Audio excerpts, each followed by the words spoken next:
लोक आपल्याला सपोर्ट करत आहे आणि सदाभाऊंमुळे तर आहेच, विषयच नाही.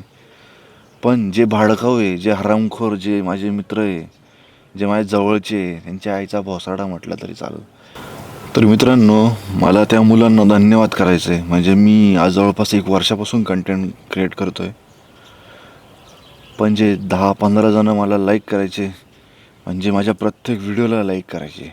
तो व्हिडिओ कसा पण असो, कसा पण क्रिएट केलेला असो, ते मला सपोर्ट करायचे, कमेंट्स करायचे, त्यांच्यासाठी धन्यवाद. आणि मेन म्हणजे जे अनोळखी लोक आहे ते मला खूप भरभरून सपोर्ट करतात आज, सदाभाऊंमुळे तर आहेच. आणि मला एक चांगली ग्रोथ देत आहे. न ओळखता कमेंट करताय, न ओळखता लाईक करताय, न ओळखता शेअर करताय. त्यांचा सपोर्ट हा खरंच खूप माझ्याकडे शब्द नाही.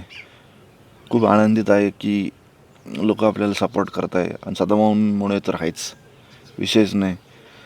पण जे भाडखाऊ आहे, जे हरामखोर, जे माझे मित्र आहे, जे माझ्या जवळचे आहे, त्यांच्या आईचा भोसाडा म्हटलं तरी चालेल. आई घाली ते भडवे, लपून छपून माझी व्हिडिओ पाहता, लाईक नाही करणार, कमेंट नाही करणार.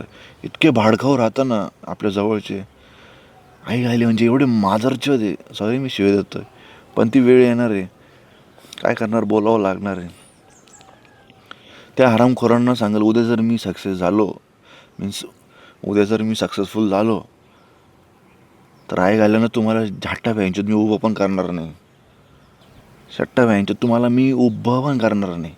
उभं मी त्यांना करेल जे माझ्या अनोळखी आहे, जे मला फॉलो करतात, जे मला सपोर्ट करतात, जी माझी मेहनत आहे, जी मी मेहनत घेतो बनवण्यासाठी कंटेंट, ते मला सपोर्ट करता, मला पुढं जाण्यासाठी एक पुश करता, लाईक करता, कमेंट करता, रिट्वीट कसं काही असो, अनोळखी व्यक्ती, पण मी त्याला खूप धन्यवाद बोलेल.